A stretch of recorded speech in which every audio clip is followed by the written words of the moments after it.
पिछले 4 महीनों में राहुल गांधी की भारत जोड़ो यात्रा भारतीय मीडिया में सुर्खियों में रही है। साथ ही इस पद यात्रा में विदेशी मीडिया ने भी रुचि दिखाई है। आइए जानते हैं कि विदेशी मीडिया में राहुल की यात्रा को कैसे देखा जा रहा है। जर्मनी के पब्लिक ब्रॉडकास्टर DW ने बीते दिसंबर के दूसरे हफ्ते में प्रकाशित अपनी रिपोर्ट में लिखा है कि कांग्रेस पार्टी इस यात्रा के जरिए महंगाई, बेरोजगारी और सांप्रदायिक ध्रुवीकरण जैसे मुद्दे उठाकर न सिर्फ अपनी खोई राजनीतिक ताकत फिर से हासिल करना चाहती है, बल्कि वह राहुल गांधी को एक जन नेता के रूप में भी स्थापित करना चाहती है। DW लिखता है, एक राजनीतिक पार्टी जिसने अपने 100 साल के लंबे इतिहास में से ज्यादातर समय भारतीय राजनीति को दिशा दी है, वह अब 2024 के आम चुनाव से पहले किसी तरह खुद में एक नई जान फूंकने के लिए छटपटा रही है।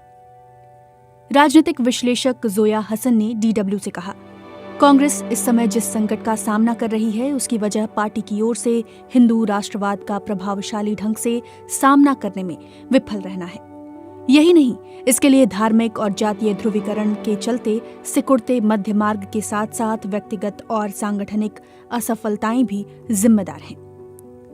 अमेरिका के प्रतिष्ठित अखबार न्यूयॉर्क टाइम्स के संवाददाता समीर यासिर ने भारत जोड़ो यात्रा में चलकर आम लोगों में इसके असर को भांपने की कोशिश की है। न्यूयॉर्क टाइम्स में प्रकाशित खबर में समीर यासिर लिखते हैं, अब जब आम चुनाव होने में बस 16 महीने शेष हैं तो राहुल गांधी की यात्रा ये तय करती है कि भारत का बटा हुआ विपक्ष PM मोदी के नेतृत्व वाली BJP के युग परिभाषित करने वाली महत्वाकांक्षाओं को विराम दे पाएगा।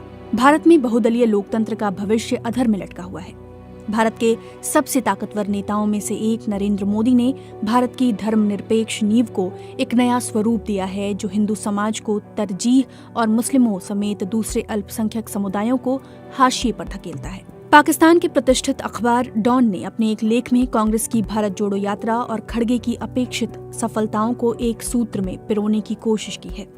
अखबार लिखता है, राहुल गांधी अपनी भारत जोड़ो यात्रा के जरिए अपनी पार्टी और देश की खराब सेहत सुधारने की कोशिश करना चाहते हैं, लेकिन 12 राज्यों से होते हुए 150 दिनों में 3570 किलोमीटर की यात्रा करना कोई चमत्कारी काम नहीं है और न ही राहुल गांधी की ओर से कैमरों की मौजूदगी के बिना समुद्र में गोते लगाने की क्षमता दिखाना। लेकिन सांप्रदायिक रूप से बटे हुए कर्नाटक में हिजाब पहने स्कूली बच्ची का हाथ थामे हुए राहुल गांधी की मुस्कुराती तस्वीर ही नेहरू और गांधीवादी भारत का विचार था।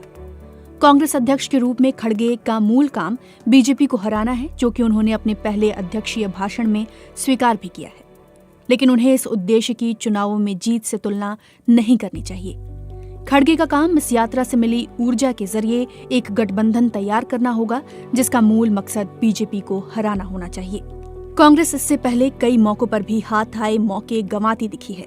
इसकी ओर से सीट शेयरिंग को लेकर दबाव विपक्षी दलों को एक साथ आने से रोकता रहा है। विपक्ष को साथ लाकर एक मजबूत चुनाव जिताऊ मंच बनाना कांग्रेस पार्टी का प्रधानमंत्री बनाने से ज्यादा अहम है। ब्रिटेन के प्रतिष्ठित अखबार द गार्डियन में लंदन स्कूल ऑफ इकोनॉमिक्स में प्रोफेसर का एक लेख छपा है।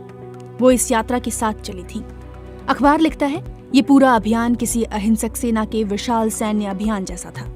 अलग अलग भाषाई समुदायों और पृष्ठभूमियों के लोगों को इस मार्च में शामिल होते देखना काफी दिलचस्पी भरा था। ये मिनी इंडिया का मार्च जैसा था। हमें पता था कि ये भारत मौजूद है, लेकिन इसका अनुभव कम ही होता है।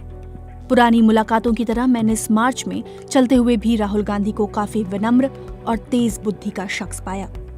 उन्हें चुनौती देना और उनसे असहमत होना संभव था, जो कई भारतीय नेताओं के साथ संभव नहीं था। नरेंद्र मोदी के साथ ऐसा करना संभव नहीं है, क्योंकि वह तो प्रेस कॉन्फ्रेंस भी नहीं करते हैं। मोदी की सभाओं में लोगों को वैभव के दर्शन होते हैं, लेकिन इससे इतर राहुल गांधी की बढ़ी हुई दाढ़ी और आम लोगों के साथ तस्वीरें एक अच्छी राजनीतिक छवि गढ़ती है।